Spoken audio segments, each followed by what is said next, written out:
ओम गंग गणपतये नमो नमः। श्रीमद् वाल्मीकि रामायण युद्ध कांड 56वां सर्ग। हनुमान जी के द्वारा अकंपन का वध। उन बानर शिरोमणि द्वारा महान पराक्रम को देखकर युद्ध स्थल में कंपन को बड़ा भारी दुष्संग क्रोध हुआ। शत्रुओं का क्रम देखकर रोष से उसका सारा शरीर व्याप्त हो गया और वो उत्तम धनुष को हिलाते हुए अपने सारथी से कहा, सारथी, ये बलवान बानर युद्ध में बहुतेरे राक्षस का वध करें, अतः पहले वहीं शीघ्रतापूर्वक मेरा रथ पहुंचा।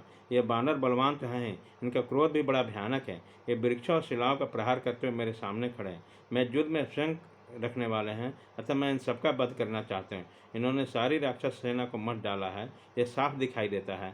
तदंतर तेज चलने वाले घोड़ों से जुते हुए रथ के द्वारा रथियों में श्रेष्ठ कंपन दूर से ही बाण समूह को वर्षा करते हुए उन बानरों पर टूट पड़ा।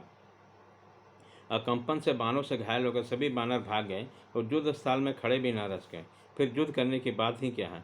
अकंपन के बाण बानरों के पीछे लगे थे और मृत्यु के अधीन होते जाते थे। अपने जाति भाइयों के दशा देखकर महाबली हनुमान जी अकंपन के पास आए। महाकपि हनुमान जी को आया देखकर समस्त बानर शिरोमणि एकत्र होकर हंसपूर्वक उनको चारों ओर से घेर कर खड़े हो गए। हनुमान जी को युद्ध के डटा हुआ देख सभी श्रेष्ठ बानर बलवान वीर का आश्रय लेकर स्वयं भी बलवान हो गए। पर्वत के समान विशालकाय हनुमान जी को अपने सामने उपस्थित देखकर कंपन ने उन पर बाणों की वर्षा करने लगे। मानो देवराज इंद्र जल की धारा बरसा रही हैं। अपने शरीर पर गिराए हुए उन बाण समूह को परवाह न करके महाबली हनुमान ने कंपन को मार डालने का विचार किया। फिर तो महातेजस्वी पवन कुमार हनुमान महान अट्ठास करते हुए पृथ्वी को कपाते हुए उस राक्षस की ओर दौड़े। उसी समय वहाँ गरजते हुए तेज से दीप्यमान होते हुए हनुमान जी का रूप प्रज्वलित अग्नि के समान दुर्वश हो गया। उनके पास कोई हथियार नहीं है। यह जानकर क्रोध से भरे हुए बानर शिरोमणि हनुमान ने बड़े वेग से एक पर्वत उखाड़ लिया और उस महान पर्वत को एक ही हाथ में लेकर पराक्रमी पवन कुमार बड़े जोर से गर्जना करते हुए उसे घुमाने लगे। फिर उन्होंने राक्षस राज कंपन पर धावा किया, ठीक उसी तरह जैसे पूर्व काल में देवेंद्र ने ब्रज लेकर युद्ध स्थल में नमुची पर आक्रमण किया। कंपन ने उस उठे हुए पर्वत शिखर को देखकर अर्धचंद्राकार विशाल बाणों के द्वारा उसे दूर से विदीर्ण कर दिया। उस राक्षस के बाण से विदीर्ण होकर पर्वत शिखर आकाश में बिखर कर गिर पड़ा। यह देखकर हनुमान जी के क्रोध की सीमा न रही। फिर रोष और दर्प से उन बानरवीर ने महान पर्वत के समान अश्वकोण नामक वृक्ष के पास जाकर उसे शीघ्रतापूर्वक उखाड़ लिया। विशाल तने वाले उस अश्वकोण को हाथ में लेकर महातेजस्वी हनुमान ने बड़ी प्रसन्नता के साथ उसे युद्ध भूमि में घुमाना आरंभ किया। प्रचंड क्रोध से भरे हुए हनुमान जी ने बड़े वेग से दौड़कर कितने ही वृक्षों को तोड़ डाला। पैरों के धमक से पृथ्वी को भी विदीर्ण करने लगे। सवारों सहित हाथियां, रथों सहित रथियां तथा पैदल रसिकों को भी बुद्धिमान हनुमान जी मौत के घाट उतारने लगे। क्रोध में भरे हुए जमराज की भांति वृक्ष हाथ में लिए प्राणहारी हनुमान जी को देख राक्षस भागने लगे।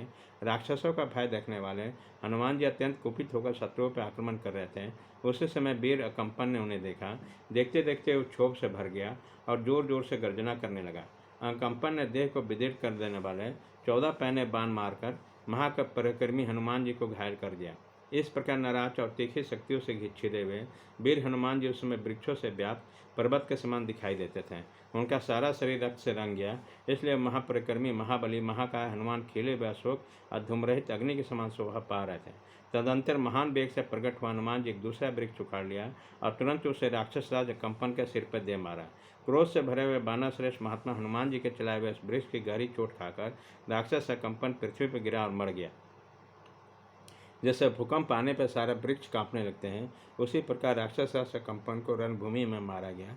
देख समस्त राक्षस व्यतीत हो उठे। बानरों के खदेड़ने पर वह परास्त हुए सब राक्षस अपने अस्त्र फेंककर डर के मारे लंका में भाग गए। उनके केस खुले हुए थे, वह घबरा गए। अपराजित होने से उसके घमंड चूर चूर हो गए। भय के कारण उसके अंगों के पसीने चू रहे थे, इसी अवस्था में भाग रहे थे। भय के कारण एक दूसरे को चलते हुए भागकर लंकापुरी में घुस गए। भागते समय वे बारंबार पीछे घूम घूम कर देखते थे।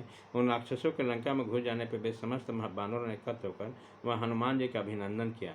उस शक्तिशाली हनुमान जी ने भी उत्साहित होकर यथा योग्य अनुकूल बर्ताव करते हुए समस्त बानरों का समादर किया। तत्पश्चात विजयोल्लास से सुशोभित होने वाले बानरों ने पूरा बल लगाकर उच्च स्वर से गर्जना की और वहां जीवित राक्षसों को पकड़ पकड़ कर घसीटना आरंभ किया। जैसे भगवान विष्णु ने शत्रुनाशक महाबली भयंकर महान असुर मधुकैटभ का वध करके वीर शोभा विजय लक्ष्मी का वरण किया, उसी प्रकार महाकपि हनुमान राक्षसों के पास पहुंचकर उन्हें मौत का घाट उठाकर विरचित शोभा को धारण किया।